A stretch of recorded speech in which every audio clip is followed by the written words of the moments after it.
in the chat box. Let us know what country you're from, what organization you're from.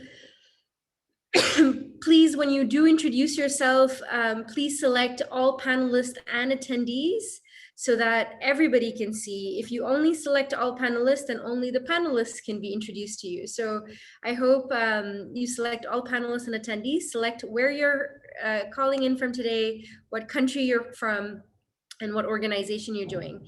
So it is my great pleasure to welcome everyone to this, the first of many series of webinars on the Early Childhood Education Accelerator Toolkit. This webinar is co-organized with the Early Childhood Development Action Network, ECDAN, GPE, the Global Partnership for Education, and UNICEF. We'll just begin with a few housekeeping rules. So to begin, there are 3 languages from which you can I'm just amazed that everyone, I mean, people from all over the world, Myanmar, Lebanon, welcome everybody. This is fantastic. So there are 3 languages that you can listen to. If you look at the bottom, you can click on interpretation. You can stay and listen to English. You can select Japanese, which is actually where the Arabic translation is. For some reason, Zoom doesn't allow us to pick Arabic, but we've used the Japanese channel, but you won't hear Japanese, you'll hear Arabic. So if you want to listen in Arabic, select the Japanese. There's the French channel audio, so you can just listen in the language you wish, but that is, of course, your call. Anyhow, so that's a little bit of housekeeping. The way the webinar will work today is we will have introductory remarks by myself, and then I will introduce you to Kristen McConnell from the Global Partnership of Education and Sao Chen from UNICEF, who will give you an overview of the toolkit. We will then go into questions and reflections. So for the questions, we request you, as you're listening to the webinar, if you have questions, to put your questions in the Q&A box. Don't put them in the chat box because there's so many chats coming in and we often will miss it. So if you have any questions, please type your questions in the Q&A box.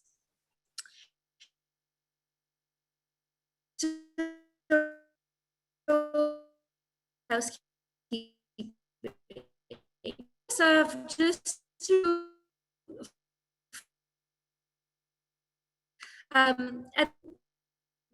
are not enrolled in any pre-primary education programs. And those are figures before the pandemic. Likely that number has increased exponentially. The situation, as we all know, that's why we're here today, is the worst for the world's poorest children. In low-income countries, only 1 in 5 children are enrolled in early education programs.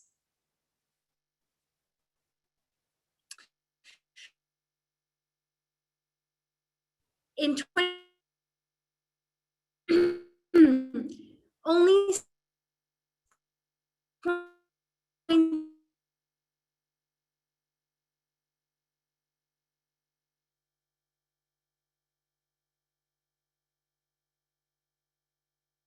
massive, with 20% of children participating in early compared to 3% enormous.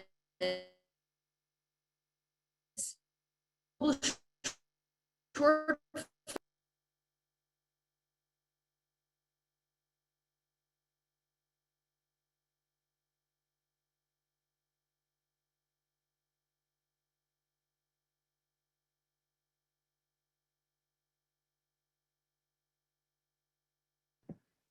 Shikufe, we've lost you on your side.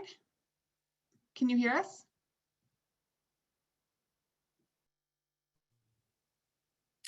Here we go.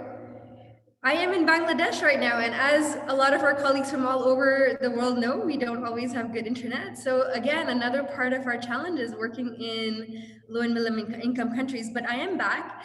And back to talking about early childhood education teachers. And because of the massive gap in the teaching profession for children in low-income countries, as a result, children in low-income countries have student-to-teacher ratios of 34:1 compared to 14:1 in high-income countries.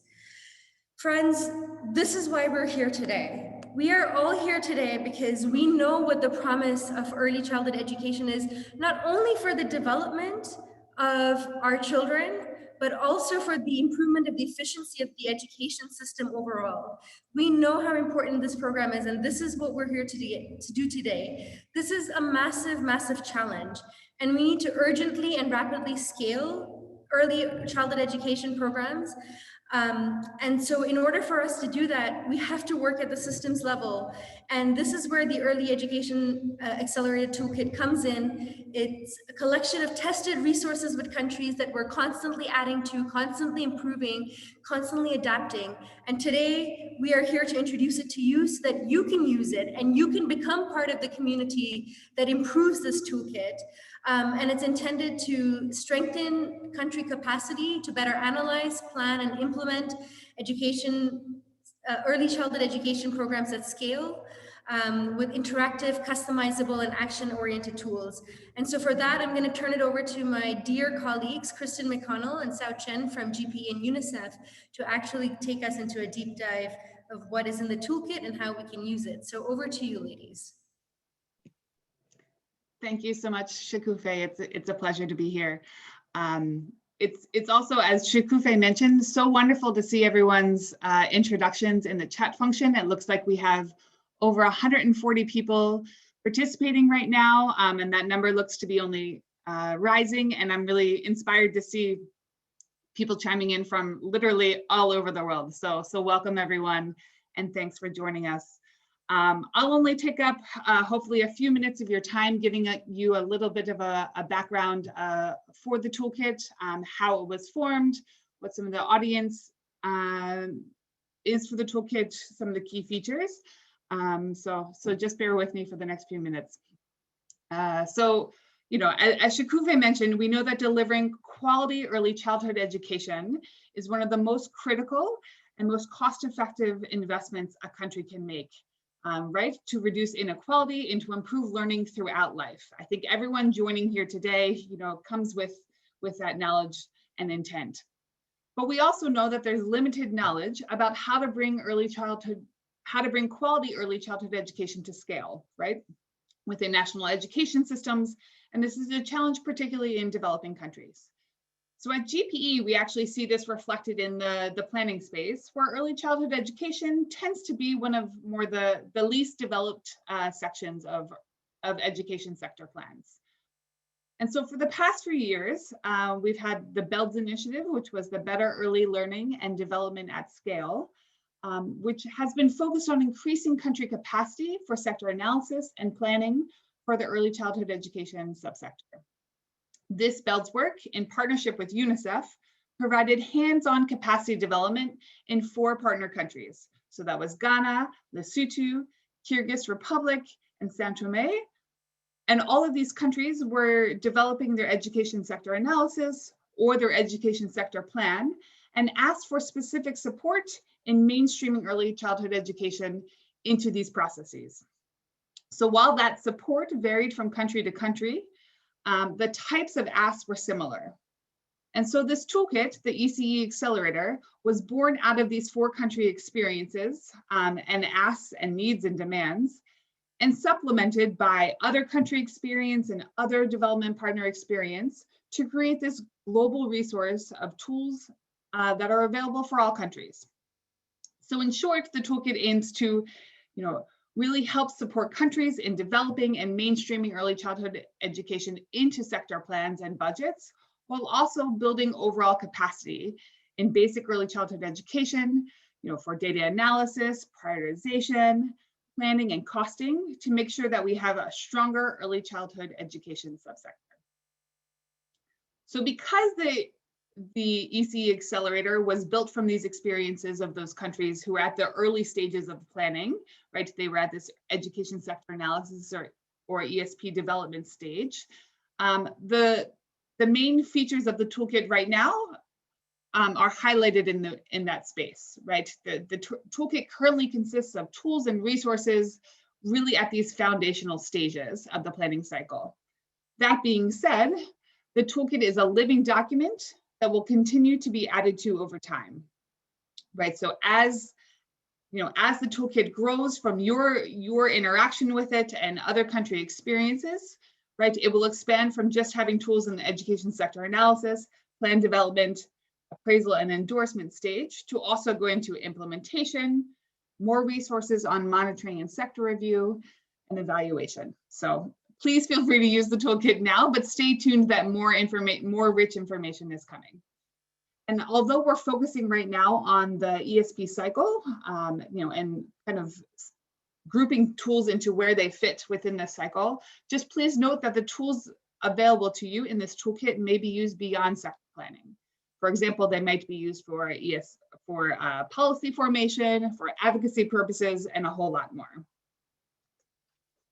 All right, so I'll briefly also talk to you about the audience for this toolkit, and I think maybe it doesn't necessarily need to be said because all of you came to this webinar today, as key audience members for us.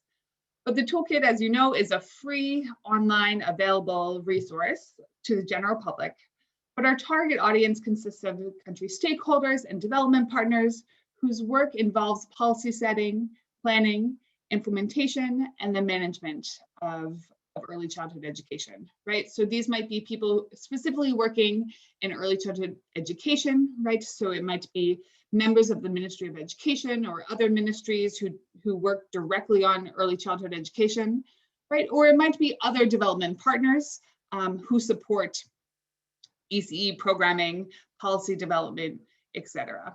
This could be, members of a local education group, members of civil society organizations, private sector partners, etc.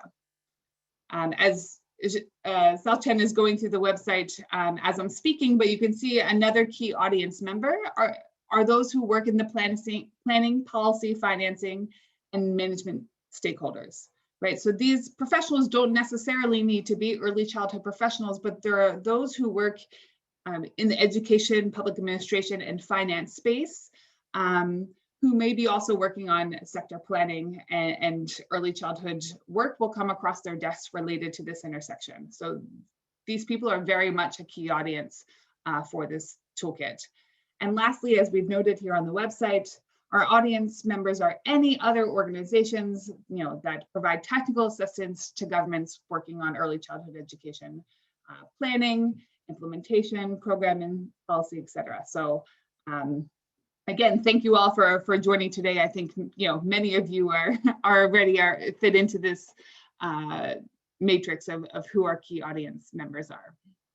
So I'll lastly talk about some of the key features of the toolkit, which I think Salchen will also maybe click to in the website. So one of the more interesting parts about this toolkit is that it's really this interactive, customizable toolkit that's really supporting the process of undertaking education sector analysis and planning for early childhood education, right? So as you work on it, you'll understand and see that there are checklists and templates and guiding questions that are available to you. And one of the neat features about the toolkit is that you can go on and register for the toolkit to go on and save your work. So as you customize and work on these tools, you can come back to it from time to time. Also, as we have noted here on the website, that the toolkit is responsive to stakeholders with a wide range of technical expertise and competencies. As I mentioned, the audience is quite varied. So there are those who might have a really strong early childhood education background and less so on planning, or vice versa. And we really wanted to design the toolkit so that it was available to people who might be across the spectrum in terms of competencies and experience. One of my favorite features about the toolkit is that it's illustrated of different country case studies and examples to really show how the tools have been used in a variety of contexts. At GPE, this is one of the questions I get a lot from countries is, how have other countries done this? What examples can we use? And we really wanted to make that a key part of this toolkit, that you can go in, as you're clicking and using tools, you can see how other countries have used it, how it's been used in other contexts, which sometimes I think that practical example is even easier to make it, to understand how you might want to apply it in your own context. As you can see on the website, another key feature is that it's a cross-cutting, or many cross-cutting themes are included within it. So inclusion, gender equality, crisis, and advocacy are all interwoven throughout the toolkit.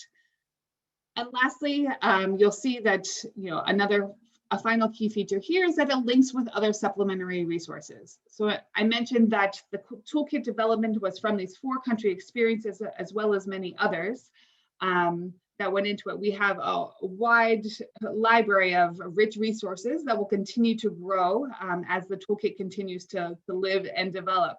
But just to let you know that this wide range of resources is available. So at this point, I will stop and turn it over to my dear colleague, Sao-Chan Lin from UNICEF, who will take us into how the toolkit is structured and show us more details about some of the sections of the toolkit. Thank you. Thank you, Kristen. And again, just a warm welcome to everyone, and exciting to see so many of you join us today.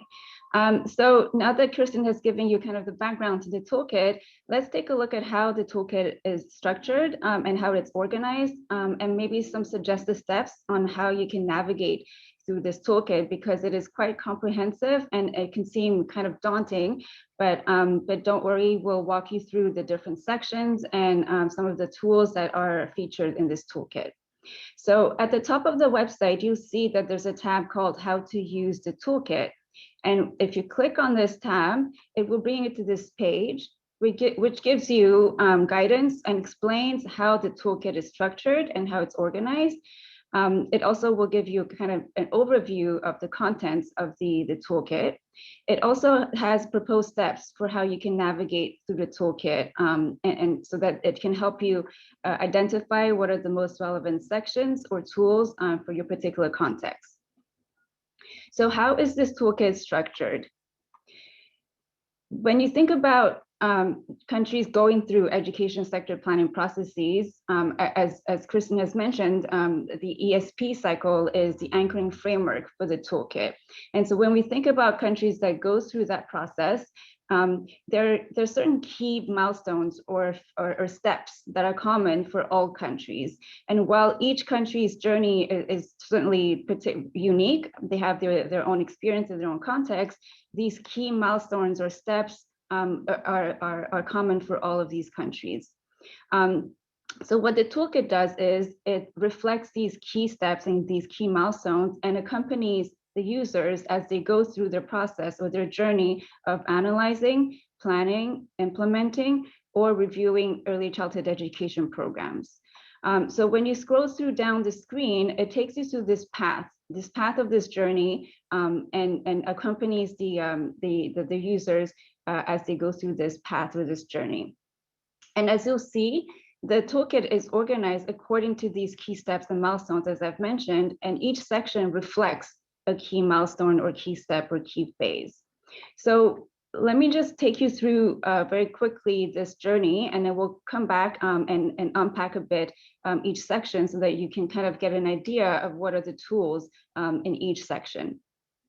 So this path or this journey begins with this key phase or this key milestone, which is about strengthening political will for early childhood education and strengthening the understanding of the ECE subsector.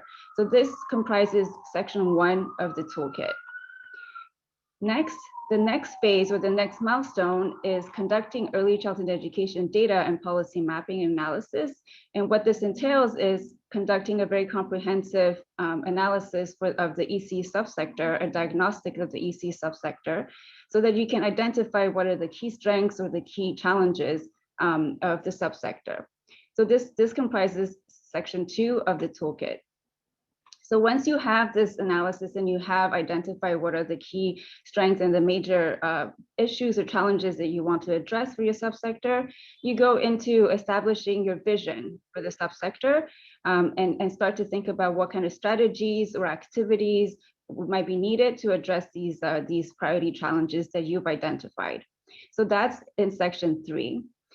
The next phase of this journey is putting all of these pieces together into a coherent subsector plan. And so section 4 is that section reflecting this phase where you're putting all these different components for early childhood education together into a coherent plan and making sure that it aligns well with the broader education sector plan. And then the next step is, as you'll notice, and I think as Kristen has mentioned, there might be a piece missing here about implementation. And that's because during the BELLS initiative, the countries that were piloting the approach of integrating early childhood education into sector planning were not at that stage yet. But we are planning on expanding this toolkit and further improving it, and particularly adding a whole section around implementation of early childhood education programs as part of the Knowledge and Innovation Exchange project, the KICS project, which is about scaling up this approach of strengthening ECE in sector planning processes in a new cohort of countries. So we'll have Sierra Leone, South Sudan, and Tajikistan that are going to be part of this new cohort of countries testing out this approach and using the toolkit. And we'll also be following up with Kyrgyzstan and Lesotho as they're implementing their plans. And based on those experiences, we'll be feeding that into this new section that will be expanding around implementation. And so once you've implemented your plan, of course, you have to think about reporting on ECE progress and making sure that you're conducting your regular reviews. And so currently we only have one tool in this toolkit to help you prepare for an annual review process, for example. So that's a brief overview of how this journey looks like for a country that's undergoing this education sector planning cycle. And noting that, you know, this process or this journey is not a linear process. Sector planning is an iterative process, and so you can go back and forth between these phases and return to these steps or milestones and repeat them as needed. So maybe if you give me just a few more seconds, I want to kind of highlight some of the key tools that are offered in each section.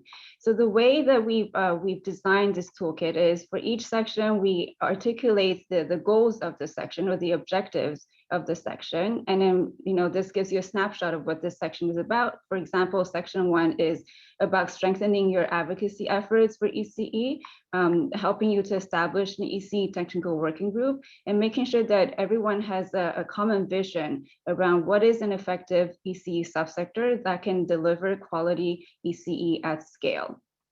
And so you see that the really practical tools that we're offering here are a PowerPoint deck that you can adapt and contextualize according to your context and to your circumstances to highlight or elevate the ECE advocacy messages that you want to convey. We also have a conceptual framework, and this is another anchoring framework for this toolkit, which articulates the key building blocks of what makes an ECE subsector effective and efficient. Another type of tool that we have here is a worksheet, and it helps you understand and define what is pre-primary education or early childhood education in your context, because you kind of have to understand and have a common understanding of what is the space that you're actually analyzing and planning for. And finally, a tip sheet on how you can establish an ECE technical working group. We've seen from experience that having such an ECE technical working group focused on the ECE agenda of the country has been really helpful and instrumental in some countries to advance the ECE work. So this is what we have in section 1 for strengthening political will for ECE and understanding of the subsector. In section 2, what we're looking at is, as I said, tools that will help you undertake a very comprehensive diagnostic or assessment of your subsector, both from the quantitative aspect, but as well as the qualitative aspect. So what we have here is a spreadsheet, for example, of many ECE data indicators that you might be looking at to identify what are the data information that you have, but also what might be the data gaps. We also have a pre-primary subsector analysis tool, which has been piloted actually and used in many countries to support a diagnostic or a reflection of the key strengths and challenges at the systems level and across the different levels from central to district and to regional. What are the key strengths and key challenges and how to prioritize them to have a vision for your subsector. Another tool is the list of the core EC cost and financing indicators. So this is to help you understand what are some of the indicators related to cost and financing that you need to know when you're analyzing your subsector, but also this will help you as you go into your simulation of your education sector plan and helping you understand what are the key ECE information that you need to provide for that wider sector-wide simulation. And finally, we have a checklist to help you review and strengthen your ECE sections of your education sector analysis, as well as a checklist to help you make sure that your ECE portion of this education sector analysis aligns well with the rest of the ESA. So once you've done this really comprehensive analysis, you start thinking about, okay, I've identified my challenges and I know what my gaps are. What can I do? What are the strategies that I need to come up with? And what is my vision for the subsector? And what is my plan, therefore, for the subsector? And so we have guiding questions around, how can you strengthen your ECE strategies and activities? We have a checklist and criteria and recommendations on how you can define ECE indicators and target setting, and a checklist examples of ECE simulation models that you can take a look at. And finally, putting all the pieces together, we have a section here on how you can develop and appraise your ECE subsector plans, making sure that you have these strong ECE strategies, activities, and indicators and targets in a very systematic way in your operational plan. And of course, checking that there's feasibility, that you have the feasibility to operationalize the operational plan, and that you actually have the capacity to implement the operational plan. And as I said, the implementation aspect will be expanded upon in the next couple of months and years as we go through the KICS project, and we use that experience to feed into the expansion of the toolkit. And of course, we want to hear from you as well as you're using the tools, or if you come up with, or if you have experience with other tools that you think might feed into this toolkit. We're really open to receiving your comments and feedback and suggestions, because we want to make this living toolkit as interactive and as comprehensive and easy to use as possible. And then finally, in the reporting section, we have recommendations for how you can prepare for an annual review process. So this is a quick overview of the contents of the toolkit. And of course, there are many ways that you can kind of go through this journey and see which tools might be relevant for you. And you can click on them and really explore on your own. But we do have suggested steps as well on how you might want to navigate through this toolkit. So very quickly,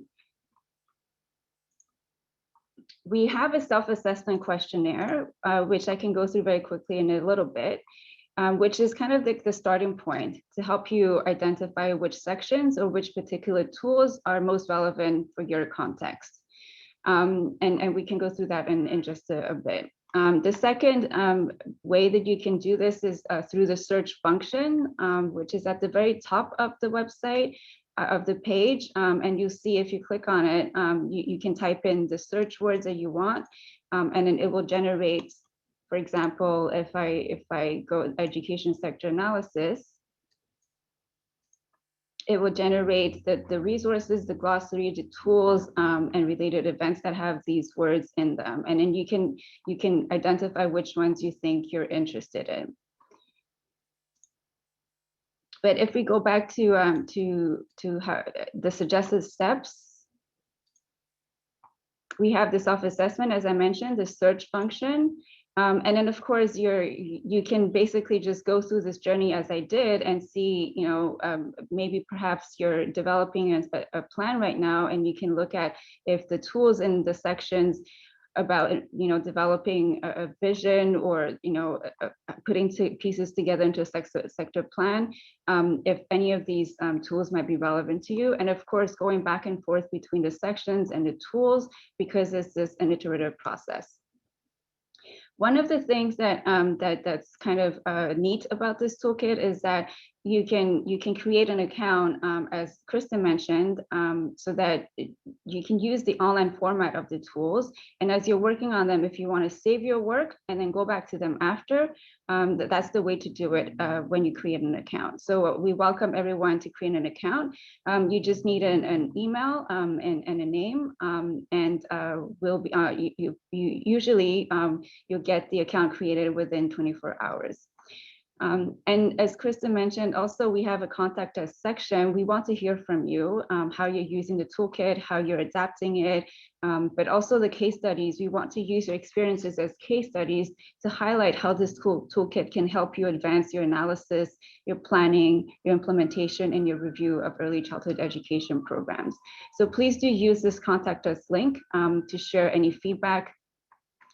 Also questions if you have any, and we'll be very happy to receive those and answer any questions as needed. So that's kind of a nutshell what the toolkit, the key steps. Let me just take you quickly through the self-assessment questionnaire so that you have an idea of how this can help you. So basically, this self-assessment questionnaire has a series of questions, and you can just answer yes, somewhat, or no, and it will give you right away the sections or the tools that may be relevant for you.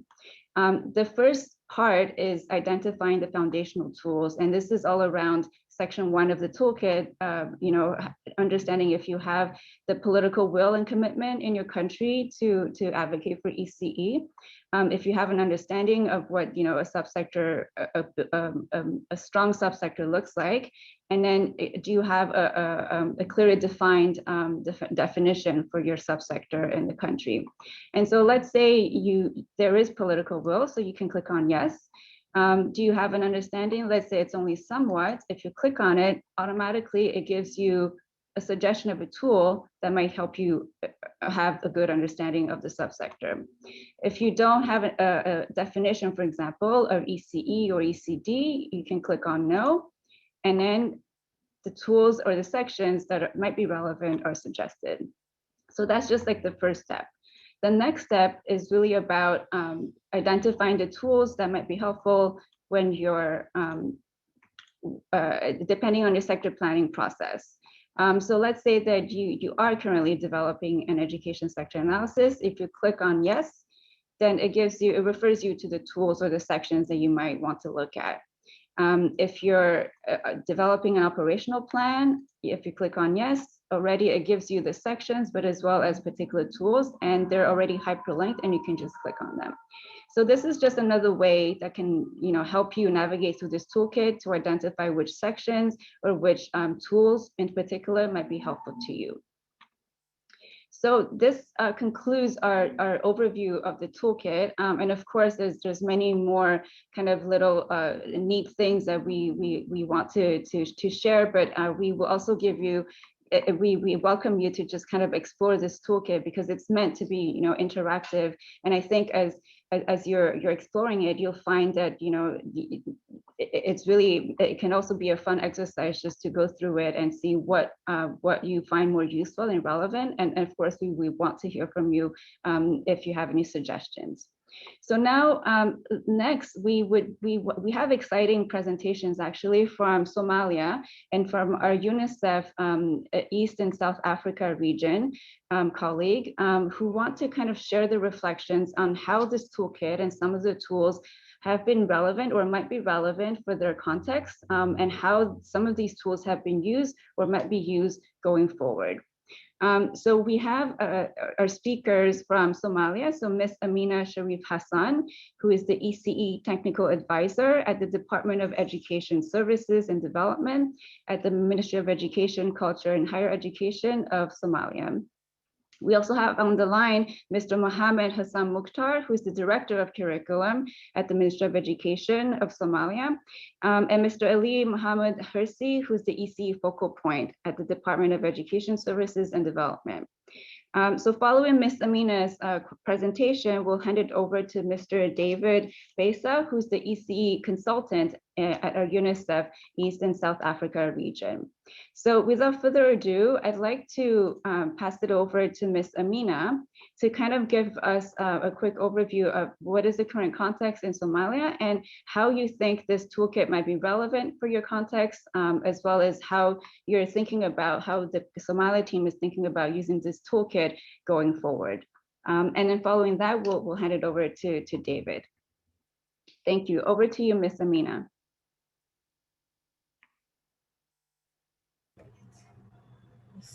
Hello, everybody. Thank you very much.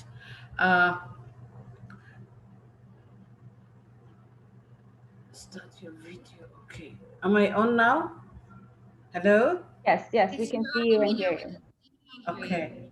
I would like just to greet everybody. Thank you very much for giving me this opportunity. I just want to just give first of all some overview about the ECE context of the Somalia.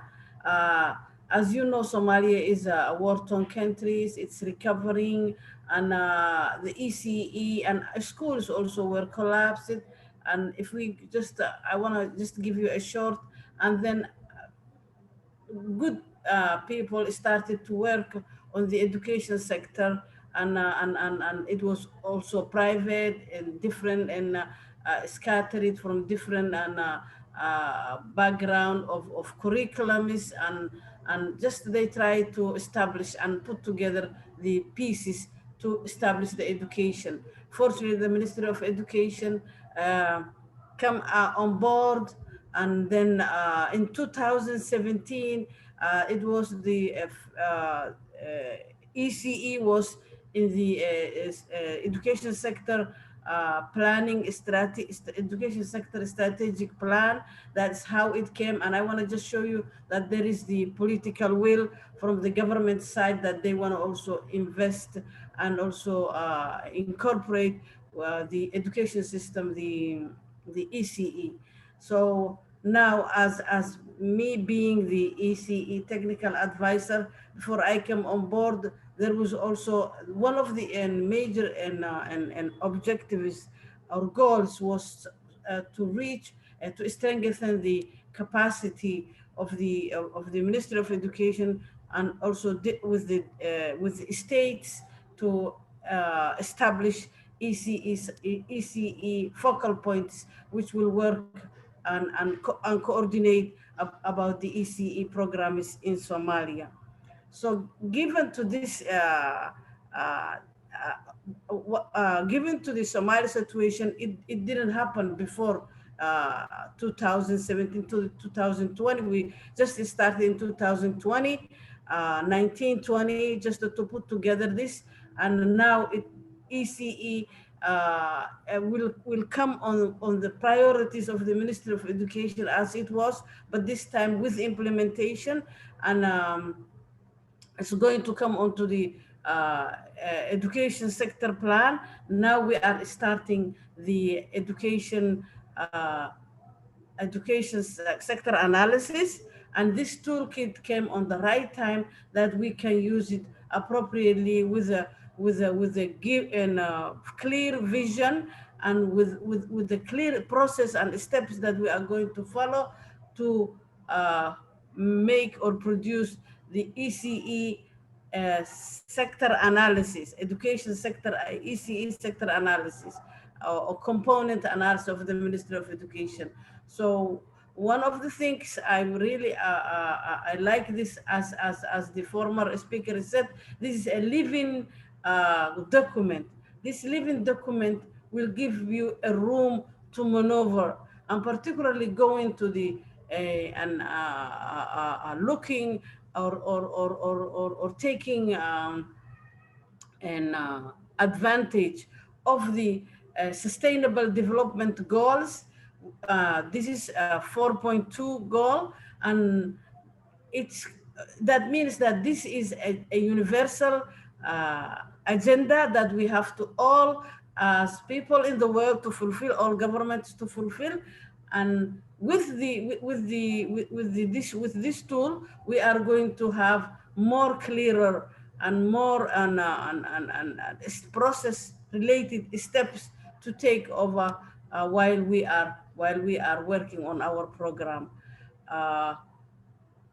One good thing I want to tell, that when it's said that it's a living, that means we are going to input, and regardless of the general agenda, each government or each country has its own specific priorities that they can also put in to go ahead within the global context. So the tools is very important for me. For example, if I just mention the issue of working ECE working group, for example, the ECE working group, when before we try to find who we are going to put, for example, and we took the Ministry of Education, the State Ministry of Education, we took the Ministry of Health, we took the Ministry of Women for Child Protection, we got also the religious affairs, for we have a Quranic schools. So I was always finding what's missing. So I thought, I mean, I found out in this component also Ministry of Finance is very important to be included in the working group, so that they know, I mean, what's going on, and also we want from them to support and take their part. Besides in the budgeting particularly, in general, it's stated that 10% of the education budget should go to ECE, while it is very important for building an effective human resource in the future, and making these children to be in the future valuable for themselves, for the country, and for the world as well, and how they are going to compete at the level of international and human resource capacity, in terms of capacity building. So this is I see as a right a tool that can take me to follow, as we've seen. And the former speaker was showing us, even if we don't get it, if we have some questions, if we have some unclear ideas about certain issues that we want to tackle, so we can Google or search within the tool, so that it will give us all these informations that we want. And it depends how each country will also use this information to specifically make it sensitive to their own values and culture that can go along with the international agenda.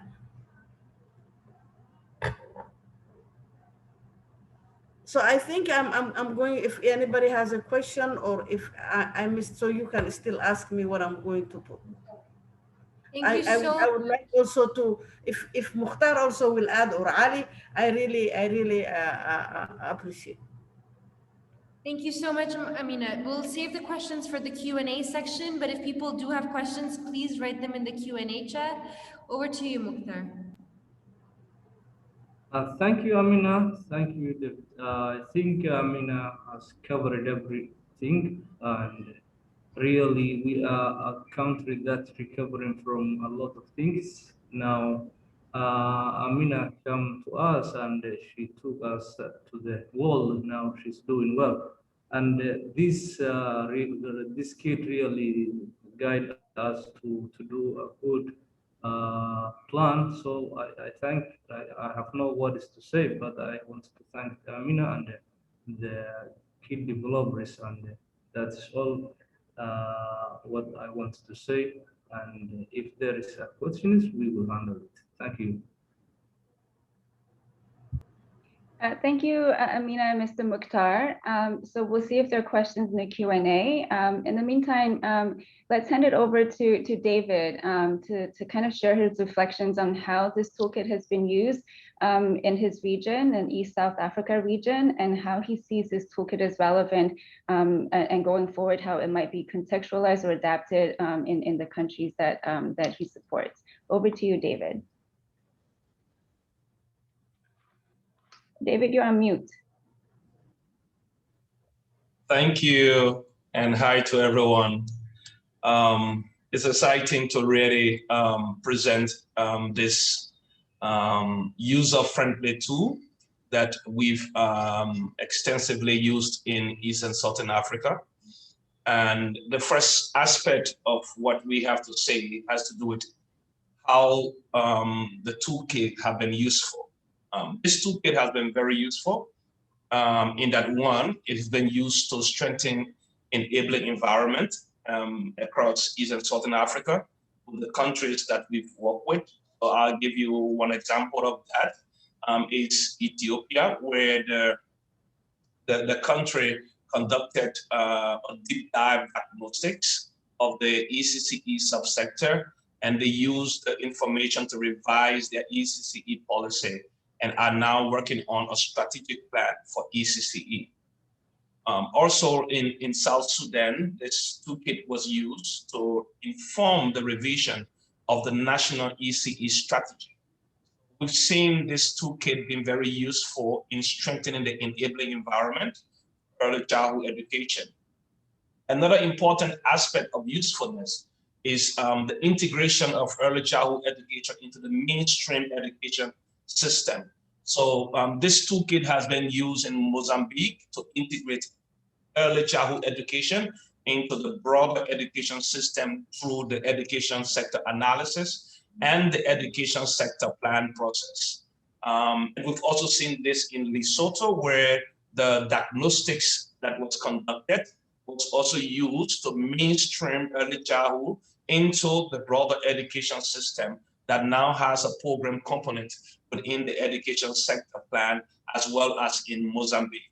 And subsequently, we'll tell you how just integrating early childhood education into the mainstream system has this transformative shift for resource mobilization. So in Mozambique, we've seen an allocation of over 40 million of GPE grants to early childhood education through the mainstreaming process. Another important way this tool has been used is also in terms of resource allocation, like we said, in Mozambique, in Lesotho, but interestingly in South Sudan, where we've seen a partnership with the World Bank led to the World Bank financing family and community engagement initiatives within South Sudan based on this process. In Zambia, we've also seen a collaborative effort between USAID, the European Union, the World Bank, and UNICEF, along with the government, around a strategic focus on early childhood education that has also led to the development of a specific subsector plan that is mainstream into the education sector plan. Another way this tool has been useful is actually building capacity and strengthening systems. So the utilization of the toolkit in Mozambique did not just yield resource allocation, but Mozambique is now finalizing a training manual for ECE systems professionals from the national to the sub-national level, where they're going to be trained in ECE system strengthening and delivery of quality services. We've seen in Zambia where they've used the information to strengthen the early learning and development standards and then finalize the developmental milestone assessment tool in Zambia. In Lesotho, it has led to the revision of the curriculum for early childhood education, and that is being currently finalized. We've also seen it has affected planning and budgeting in a lot of the other countries in Mozambique, Lesotho, as well as even Madagascar. And we've seen also inclusive participation around planning for early childhood education in Rwanda. One important point I want to highlight is this toolkit has a way of creating broad-based participation of stakeholders and partners. So in South Sudan, for example, we were able to partner with the World Bank and other stakeholders to really look through the ECE landscape. In Zambia, we also partner with other multilateral agencies. In Mozambique, we partner with UNESCO, we partner with the World Bank. In Rwanda, we have several civil society organizations, we have NGOs, and we have donors also participating. Lastly, in terms of the usefulness, we've also seen that this toolkit is also useful for advocacy and awareness. So we've worked with AFCAN to really provide orientation for their country focal points on the usefulness of these toolkits and how they, in their own specific countries, can advocate for early childhood education. And also in terms of awareness, we've seen this demonstrated in Angola. Now, how do we use the toolkit? Based on the experiences that we've had, the toolkit comes out of a broader concept that is considered as the Ece Conceptual Framework. And this framework laid the basis for the toolkit in many ways, even though the toolkit itself has expanded the scope of coverage, but the conceptual framework lays the basis. And as part of the conceptual framework, we have the diagnostics tool that looks at the enabling environment and looks at 5 systems areas. So we look at planning and budgeting, we look at curriculum development and implementation, we look at workforce, we look at family and community engagement, and then we look at quality assurance. So the toolkit can be used as a whole or in part. So depending where countries are, you can use the toolkit for specific needs. Let's take, for example, if you were just at the system analysis level, you can use the toolkit to analyze the ECE subsector. If you are at the planning level, you can use this toolkit to do the planning. If you are at implementation level, you can use the toolkit for implementation. If you are at the system strengthening and capacity development stage, you can use this toolkit to also do that. Now, how do you contextualize the tool?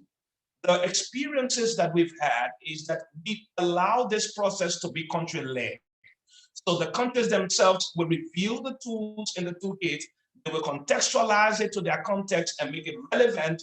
And then we have the pre-diagnostics where we go and engage the stakeholders, go through an intensive process of contextualizing the tool. And once the tool is contextualized within country, then we move on to the diagnostics. But we've seen tremendous shift in early childhood education in the countries that we've worked with. And we think that this is a useful toolkit that can bring about a shift in early childhood education globally. Thank you.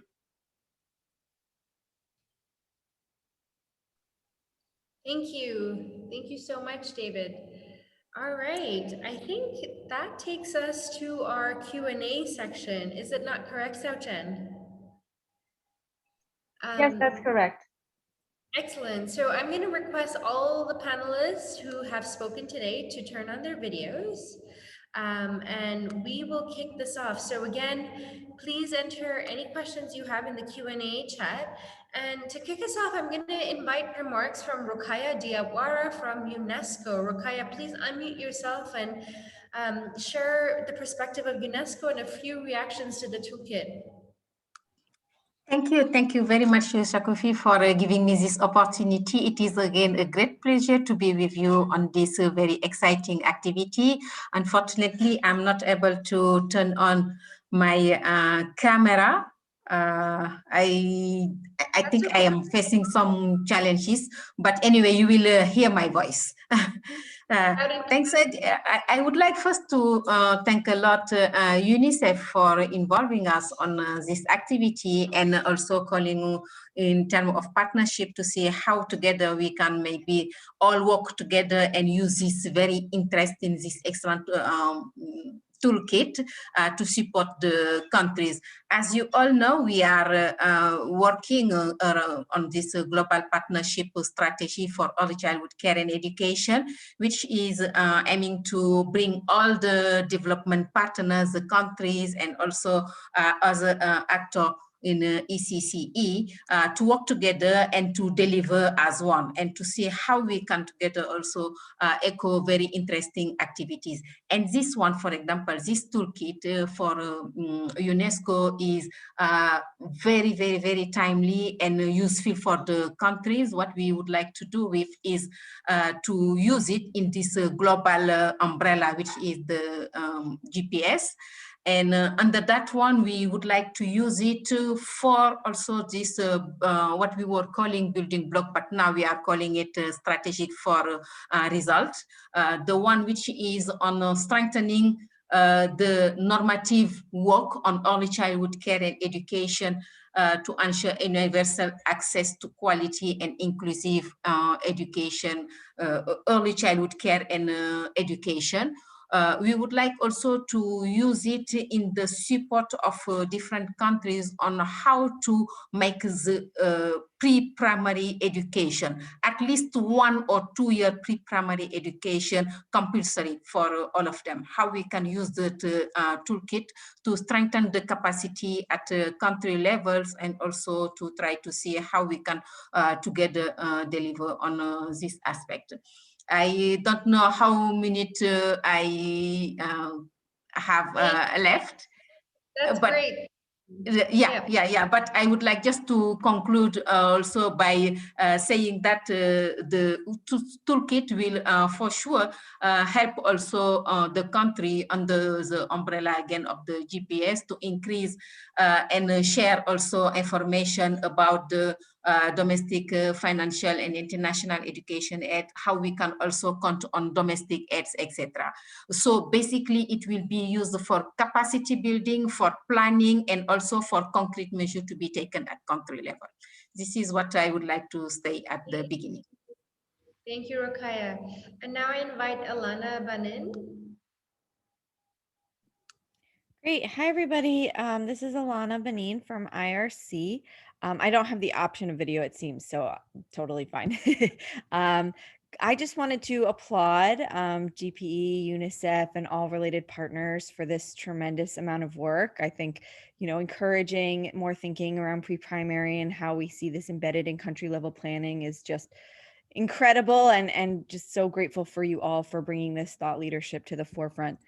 I am here representing International Rescue Committee and work very close partnership with Sesame Workshop, as well as a number of other partners like Lego, BRAC, etc., to implement 2 projects. We work on Ahlan Simpson and Play to Learn, which is the 2 largest ECD initiatives in the history of humanitarian response, of which early childhood education is a core component. And Ahlan Simpson and Play to Learn really focus on promoting early learning and development of refugee and refugees that live in host communities, and seeing that evidence-based approaches are taken to address child and child caregiver targeted programmings that are adapting quality content like this for ECE for humanitarian contexts. And so wanted to, again, articulate how grateful we are to see humanitarian contexts given special attention in the toolkit, and would like to pose a question to all of you as to how we see this realized through the implementation of the toolkit. We would love, as IRC, Sesame Workshop, and Lego, to really understand how we work closely with all of you to dig deeper, whether that be at the global level or at the national level, to identify how systems change can occur with ministries and other partners, to take models like Ahlan Simpson and Play to Learn, and add to the quality programming to incentivize political will and new financing, so that we're creating demand for ECE in humanitarian contexts, and identifying fit for purpose solutions and innovative delivery models. So thank you again for your time. Okay, great. Are there any panelists that want to respond to Alana's question briefly?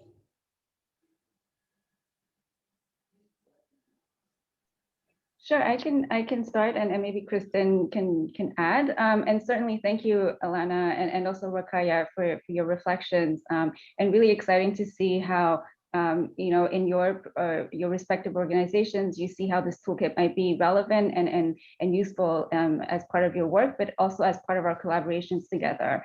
And so, yes, in response to Alana's question, we do want to explore for sure how at the global level, but also more at the country level, how our teams can work together to implement this toolkit and to use it, actively use it. And we're hoping to have kind of capacity building activities together, if that's an option, but also just broadly at the global level, as you say, have this more advocacy oriented kind of approach to promote this toolkit and enhance its uptake. Thank you. Okay, and now we get to dive into exciting participant questions.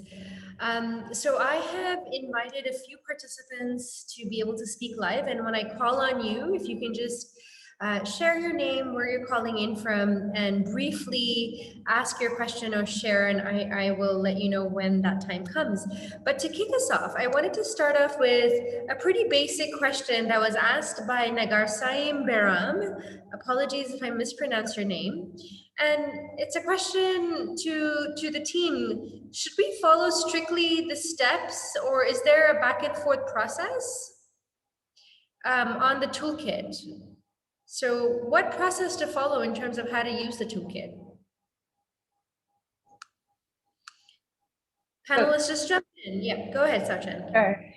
Thank you for the question, and that's a very good question. So there's no strict rule that you have to follow all these different steps. I think it depends on where your country is in terms of the process of analysis, planning, implementation, and review.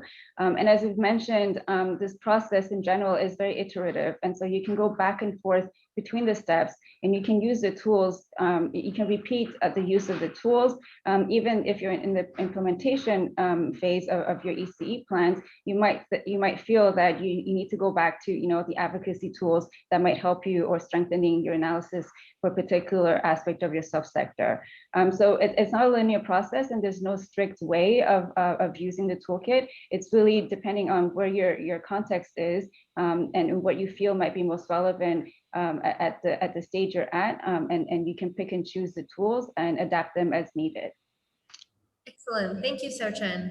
Just to quickly add to that, I think one of the exciting features, exactly as Sauchen says, is you can decide where you are in the policy cycle and click on the relevant tools in that section. But I think something that was really well done when this was designed is as you're exploring different tools, they already have links to other related tools in that area. So it doesn't necessarily matter where you start. As you explore different tools that are relevant to you, it'll link you to the other relevant ones throughout the toolkit. Thank you. And we'll keep going with more. Yeah. Oh, yes, Amina, please go ahead. Yeah. I just want to mention is that it is very important. You, as my colleague said, that you can start where what is the burning issue that you have?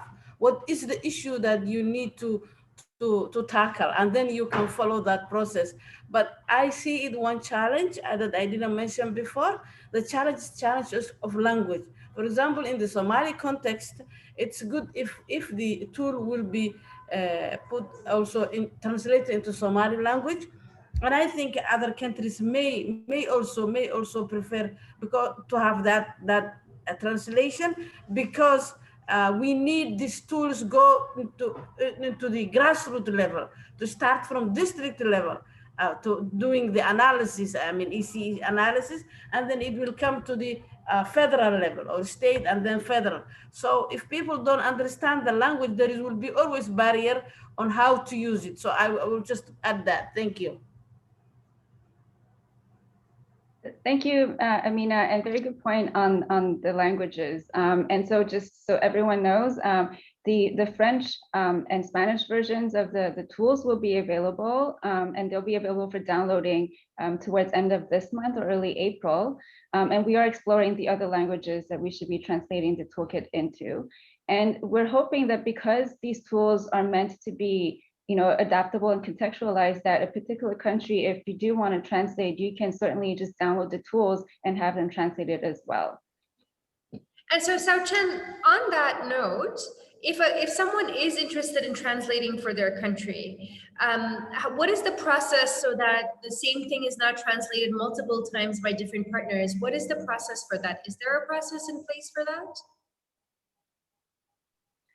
So right now, we're currently exploring with different partners if they want to help us translate this toolkit. It's only in English right now, and we'll have the French and Spanish soon. But I know that there's a lot of demand coming from different countries, partners, about translating the toolkit into other languages. So this is something that we're still exploring with the GPE, and as part of the KICS phase, I think this is where we'll have more clarity, and we can get back to everyone when we have that process established. And in the meanwhile, if you do see an opportunity to translate, if you see you have funds available, interested partners, then I think maybe what people can do is on the ECE Accelerator Toolkit website, there's a contact form. Is that not correct?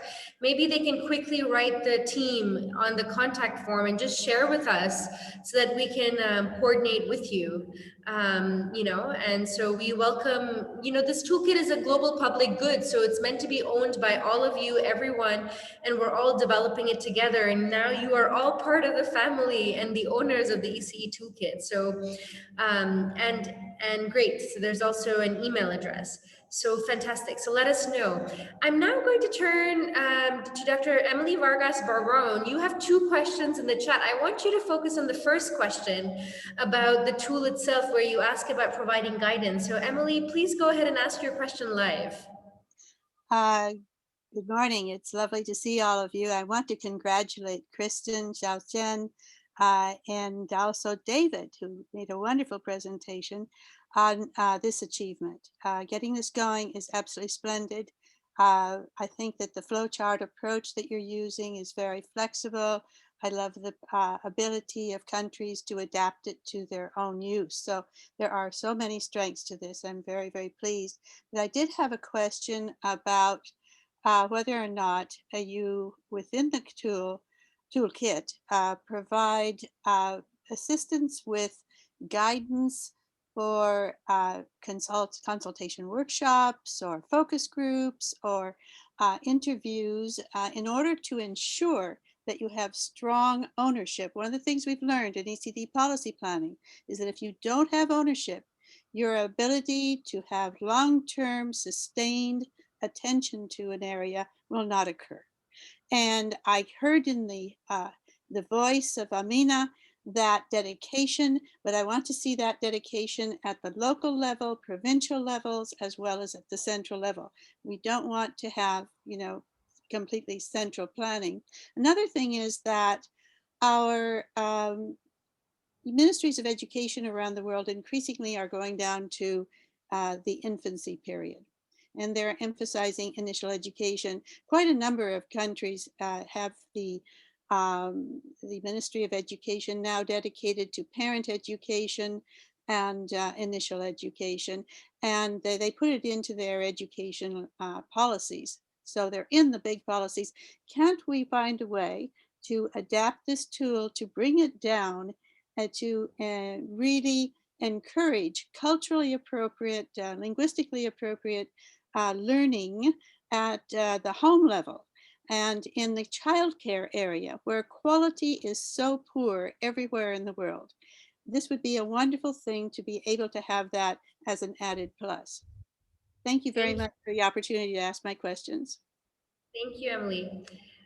We'll begin with the first question very briefly. If you can unmute yourself, whoever wants to respond to it. David, go ahead. Okay, thank you. Emily, thanks for the question. One of the most important things that we've seen with the toolkit is the support that has come from regional office to countries in terms of consultations and orientations, and just having some level of engagement with the stakeholders has really had some really good results.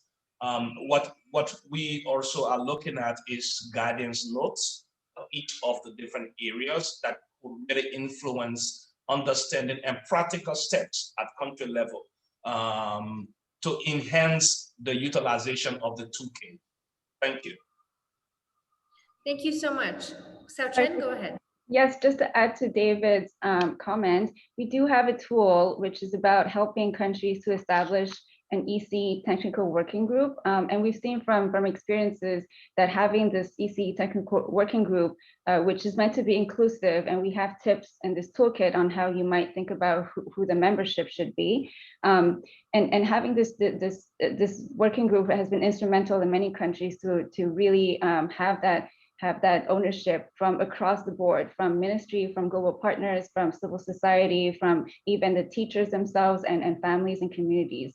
So we do have a tool that helps you kind of think about what kind of technical working group would be most relevant and fit for your country. And we also have resources to help you set up workshops on how you might conduct, for example, an analysis of your subsector together with this technical working group. Thank you so much. Okay, and now to the second part of the question, very briefly. Does anyone have comments about it in terms of addressing the children 0 to 3 and home-based efforts at this time? Sure, I can jump in. Emily, that's an excellent question, and thank you for pushing us in that direction. What I think is interesting about the toolkit is that it doesn't necessarily spell out, here are the different policy areas your ministry should or shouldn't be focusing on.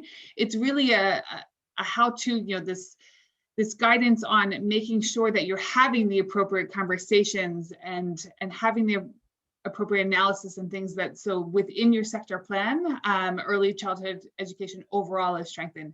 That being said, I think you're exactly right. I think there are examples in the toolkit, et cetera, that could go into more nuanced at the 0 to 3 or at the parenting level that we probably don't have at the moment. So great point. Just to say, overall, I think the toolkit can still, in its current sense, provide that guidance as long as countries are approaching it knowing that they want to focus on 0 to 3 as well, but that we can add some additional pieces there. Thank you. Thank you. Well, we're going to turn to some Somalia-focused questions. So, Amina, these are all directed at you. And I'm going to combine them. One of them is, how did Somalia arrive at the decision that 10% of the education budget should go to ECE? You're on mute, Amina. I think I was misunderstood, but I want to just talk that in general, that is how the trend is going internationally, that the suggestion is saying that 10% of the education budget should be allocated for ECE, and that is what they call an standard or an ideal. But I come to know that it's important for me that to add in my working ECE working group, the Ministry of Finance, so that we want to educate them that this is important, that they have to allocate quite, I should say, even close to 10%, but I'm not sure how that's going to go, but that's the standard. That's how the ministry didn't suggest. The government is not up to that. But what I'm telling is that this is the general standard that is in the air, or in the research, is that stating 10% of the budget should go to ECE. Thank you for that clarification. I'm just going to call on my colleague Sao Chen to ask the next question. Sure. So there's a question in French. I'm just going to read it and then translate it quickly for Amina and the Somalia team. Est-ce que le contexte de crise de la Somalie vous a amené à adapter l'outil, et quelles sont les principales difficultés résultantes de la situation de crise sur l'utilisation de l'outil? So the question, Amina and Mr. Mukhtar and Ali, is, has the crisis context in Somalia, has that led you to kind of adapt the tool or use the tool, or how you might think about adapting the tool for your crisis situation? And what are the main challenges that you think you'll have because of the crisis crisis kind of situation on the use of the tool?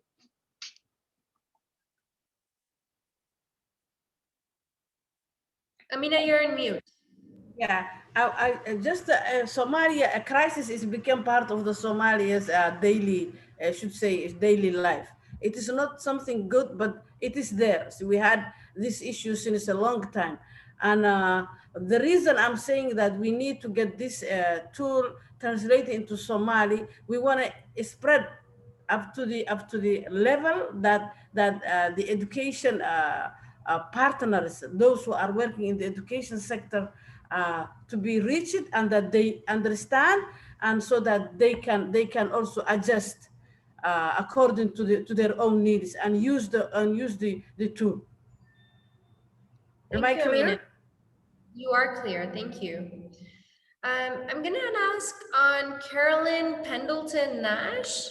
I'm very curious about your comment that you made in the chat, and I'm wondering if you can elaborate the UAE context and share a little bit about, your reaction to the toolkit and how you think about using it in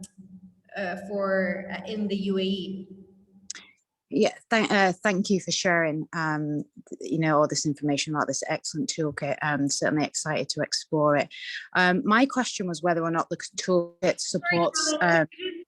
Carolyn, sorry to interrupt you, but could you just introduce yourself, where you're calling from, and who you work for? Yes, sorry.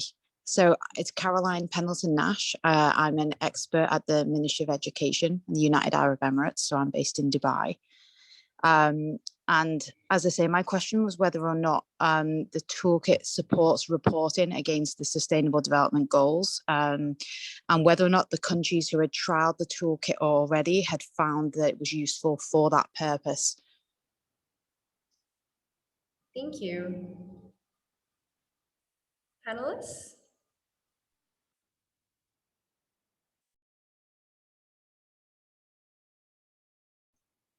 So at the moment, thank you, Carolyn, for the question. Obviously, the SDG 4.2 is the main goal, and we are trying to. What this toolkit does is support countries in scaling up ECE to meet that goal. In terms of tracking how the countries are actually meeting this, I don't think we have a particular tool on that, but we do have the list of key ECE indicators that that countries should be looking at. And as part of that, I think we do say that, you need to consider how you're meeting your SDG 4.2s. Fantastic.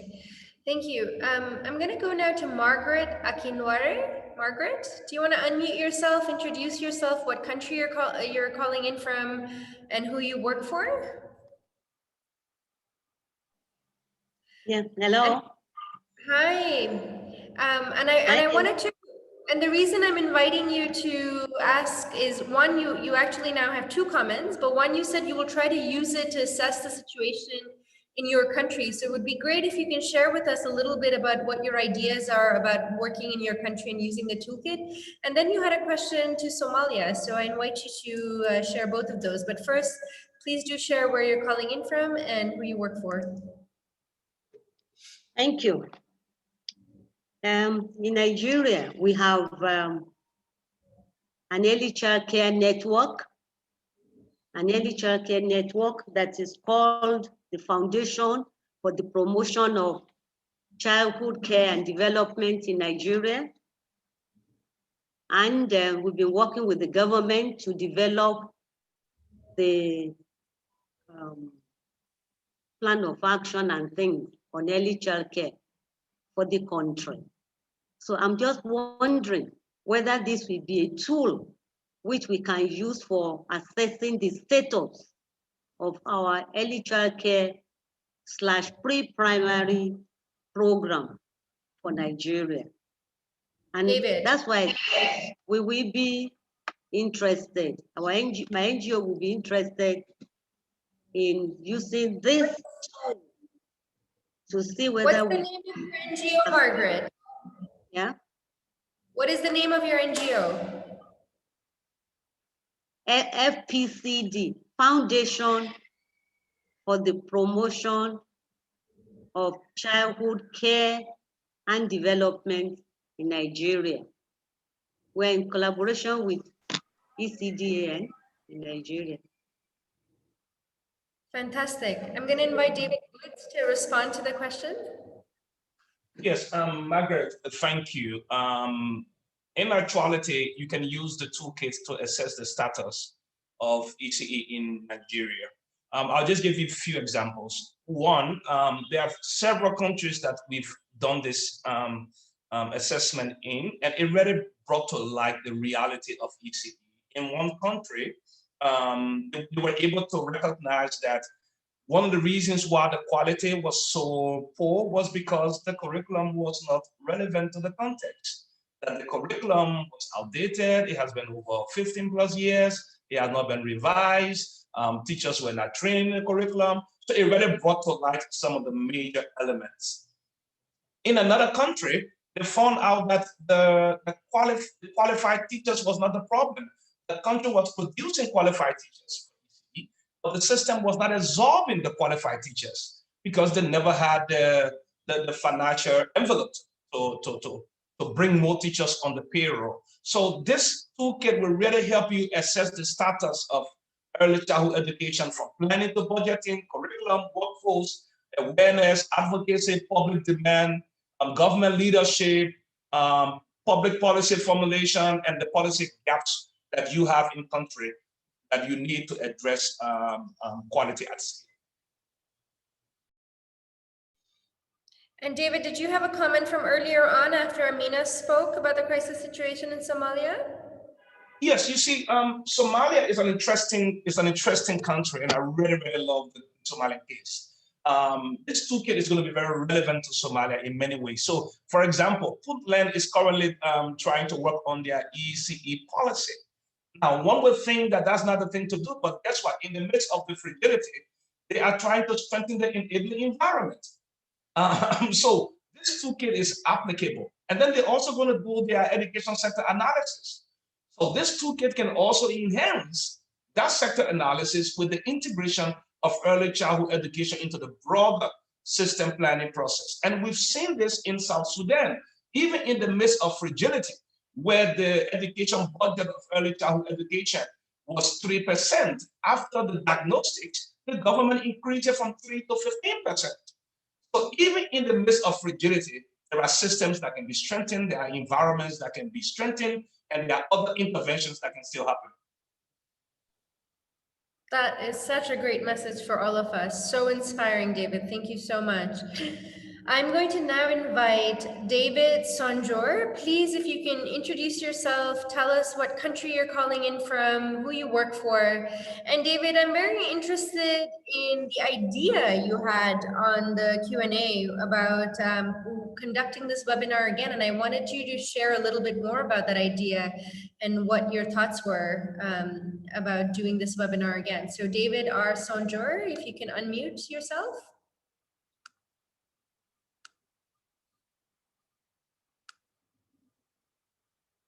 Okay, I will move on. Maybe we can come back to you, David. Eduardo, you've been very active and a big advocate for Arabic. I would like you to, if you can unmute yourself and share a little bit about where you're calling from, and share a little bit about your thoughts and your strong advocacy for it to be in Arabic. And if you can just share, okay, we'll come back to you, David. So we go to Eduardo right now. If you can just share a little bit, Eduardo, about your country context, where you're calling from, and how is it that you envision this being used, and how you want to share it with ministries of education. So go ahead, Eduardo.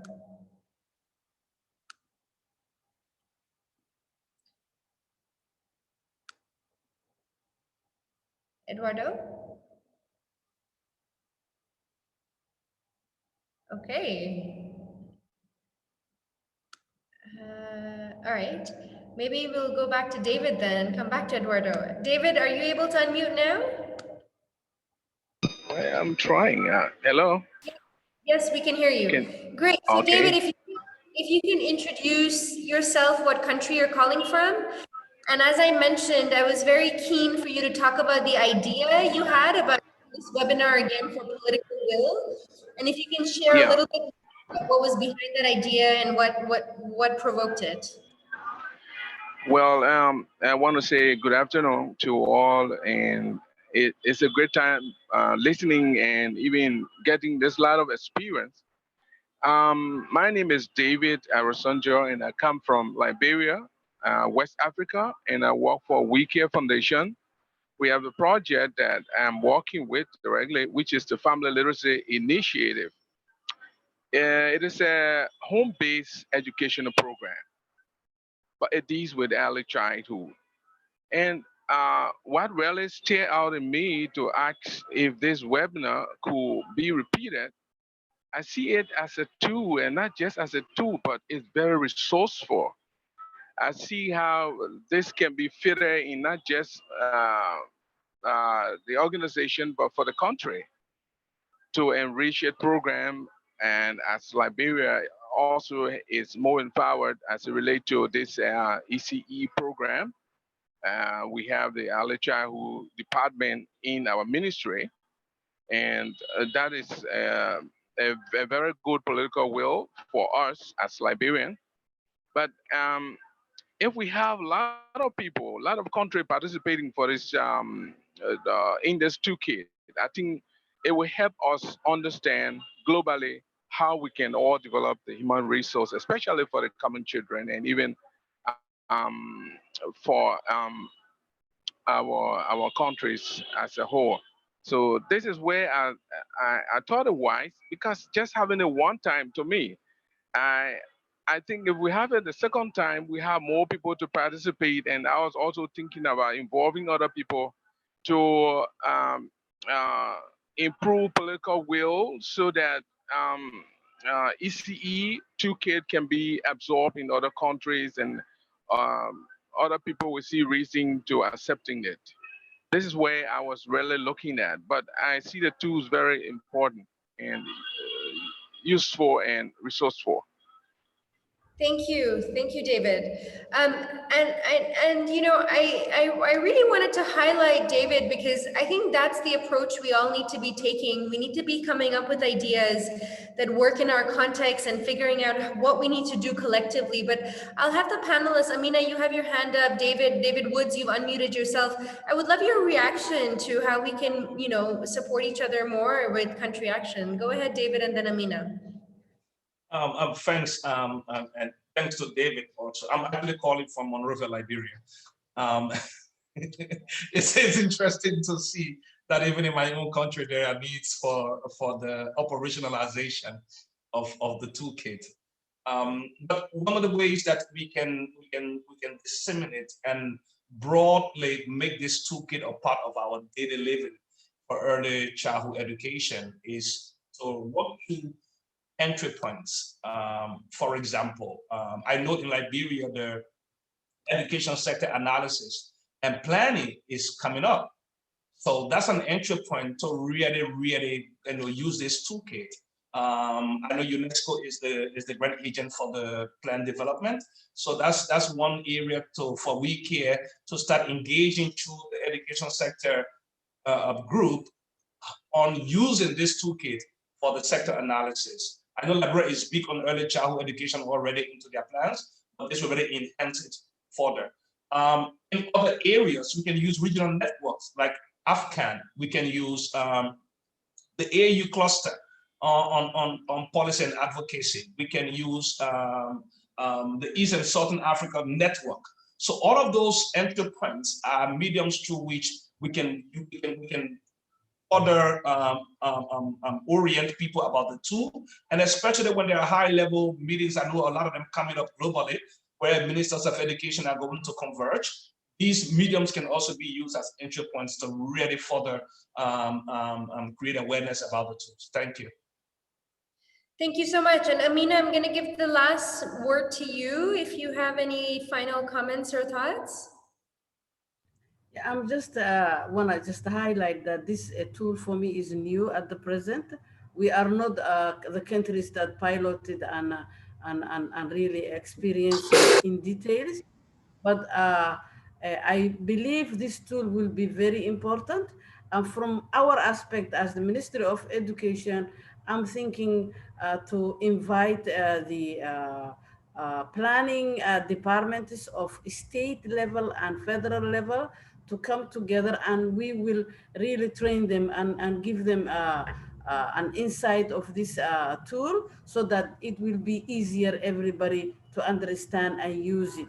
And particularly, I'm still emphasizing to go beyond that, we need to have the Somali language translation. And hopefully we will get some funding, hopefully, and do that. And thank you for your flexibility that you gave us to translate.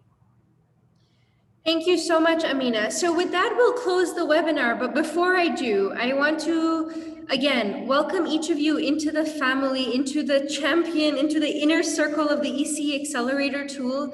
We completely hope you go to the website. This was meant as an introduction. On our end, we will organize a series of webinars that will go into the deep dives of different components. But we also want you to now take up the mantle and come up with ideas like David did about what we need to do, because the work is huge and it requires everybody to be all hands on deck and working together. So write to us in the contact form.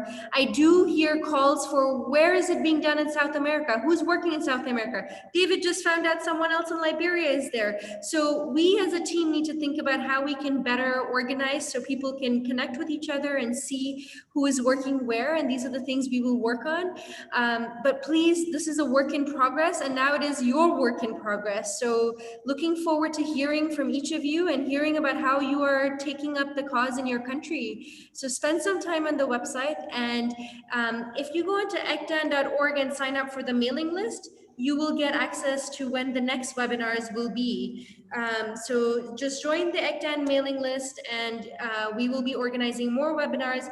The next one we will be organizing with the IRC about the humanitarian context, and then we'll also go through the different components. We have all the Q&A, we'll look at that, we'll see what the demand is, and keep trying to serve the community. But now hopefully with all of your help, the 196 people who joined today. So thank you everyone, wishing you a very safe and happy morning, afternoon, evening, night, wherever you're calling in from.